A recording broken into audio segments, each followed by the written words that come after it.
everyone, it's Arlene. I just got a package in the mail yesterday and I'm really excited. I wanted to share it with you guys. Last week I was contemplating on buying a Vagabond and I actually did find one and I got a really great deal for it, and I'll put the information down on the bottom. But I'm so excited. I want to go ahead and open it with you guys. Those of you who aren't familiar with the Vagabond, this is a Tim Holtz version of the Big Shot, but it's a little suitcase and it's so cool. And one of the reasons I wanted to get this also is because it's easy to transport to crops, or at least it appears to be easy to transport to crops because it converts into a suitcase and has a really nice handle. Right now when I transport my Big Shot to crops, I just like throw it in this like travel bag and it's just a pain. So let's take a look at what we have. So when you open up the box, and I'm opening this up with you guys, let's see, so you get a pair of cutting plates, you get the platform, very cool, and over on this side it looks like the instructions, it's the guide. So let me go ahead and get this out of the box, I'll be right back. Okay, you guys, I got the Vagabond out of the case, and I just want you to know it was packaged really, really well, and it was wrapped up in plastic. And you guys, right when I took it out of the plastic, all I could smell was leather. So we're talking about leather, and I think it's the handle. I'm pretty sure it's the handle. I mean, it smells like leather. This one smells like leather. But anyways, I opened up the package. It smells like a suitcase, like a leather suitcase. But this is it. And isn't that like way cool? I mean, how easy is that to take to crops? And let me first show you, before we actually start going over the machine, let me show you what comes in the package when you get the Vagabond. So you get the cool stickers, and these stickers basically go all over the outside of the suitcase to make it look like a really well-traveled suitcase. So that's really cool. I like that. And it looks like there's a total of 9 stickers on here. Comes with the instruction booklet, and so basically how to set it up, how to run your dies, how to set up your sandwiches, that sort of thing. It comes with 2 cutting plates, which is really cool. Then you get the platform, and you get this long platform and instructions on how to sandwich your items depending on what you're using to die cut. So embosslet, simple impressions, the Sizzix inkets, texture plates, and then the decorative strips. They all require the shim. And if you guys can see, there's a shim over the platform, and it nicely tucks away behind these 2 black tabs here. So you just stick this little piece here, and it's a little hard tab piece. You just insert it there and it holds the shim in place, and it's like that on both sides. Okay, so you just pull this off like that. You want to take the shim off, and then this will tell you, like, if you use it without the shim, it's also for the Sizzix textures, and I'm guessing this is for like a lighter impression, and then also for the embossing folders. And then of course, you guys all know when you use the Alterations dies, the Bigs dies, you only use the cutting plates, you don't use the platform. Okay, so let me set this aside, and let's talk a little bit about the Vagabond. What I think was really cool, so if you turn it off to the side, and this is how it's really cool to travel, there's a little tab here that you pull on, and this is where the power cord is stored. And that's really nice, again, especially if you're traveling to crops. You can just easily stick everything away. And then it comes with a little Velcro, so you can nicely wrap up your cord and fit it back inside the compartment. So then you just need to flip the Vagabond around to this side, and on this side you'll see this is where you would be inserting your power cord.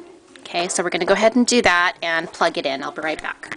Okay, so I went ahead and plugged in the Vagabond, and now let me just show you some of the basic operational features, and then I will go ahead and run a die through it to show you guys how to do that.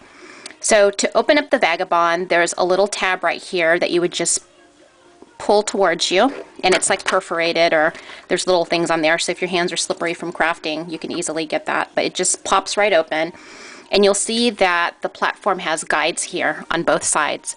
There's guides here as well as over here, and that'll help keep the platform or the cutting plates straight, so it goes through the machine straight, so it doesn't damage the motor or whatever the case may be. Okay, and then if you guys see over here, and let me just kind of zoom in onto the Vagabond, there's two switches right there. Okay, this switch right here with the circle and the line through it, that's the power switch. And then this switch right here has a little lock keyhole on it, and then it has one arrow going this way and one arrow going this way and one arrow going that way. That basically tells the machine which direction to push the die through. So if I have it pointing this way, then I want to load. So let me just show you guys right here. Okay, so if I have it switched on this side, okay, so if you could see, you could move it back and forth. If I have it set to that side, then I want to load my die this way. Okay, now sometimes you don't want to just pull your whole thing out and move it on this side. So once you've run something through over here and then you want to die cut something else, then you can start from over here. You just move the direction of the switch. So that's telling the machine to run the die that way. Okay, so that's what that's for. Two easy switches: power, direction of where to load, and which direction the die is going to feed through. Okay, these right here, fake buttons. They don't do anything. All right, so let's go ahead and try to run a die through here. So now I have it set for my die to run that way. So I'm going to load off of this side.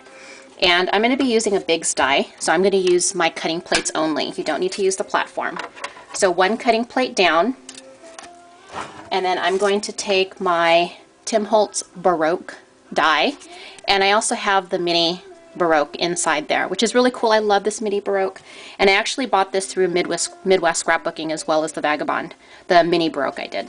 Okay, and then I'm going to take some medium weight chipboards. This is a really good size chipboard, and this is the chipboard that we typically use to make our mini album pages and frames and stuff like that. So I'm going to put the die cut side up chipboard, and I'm going to lay that down on the first cutting plate, and then I'm going to put a second cutting plate right over that.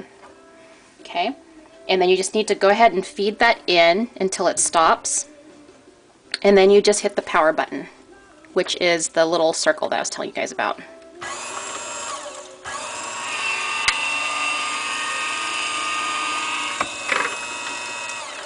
Ta-da! Look at how easy that was, you guys. What a breeze. I'm so happy with this Vagabond. But here's my mini Baroque. You guys can see that. Look at that clean cut. I love it. And then this just pops right out. So there you go, guys. Cut out my first die cut with my Vagabond. Awesome, with medium weight chipboard.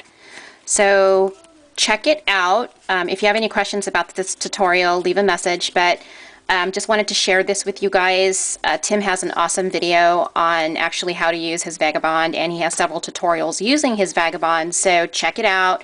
Really great investment if you attend crops and like to bring your dies with you and not have to fuss with the Big Shot. So awesome, awesome. Can't wait to get the stickers on this and start using it more often. Thanks for watching, everyone. Bye.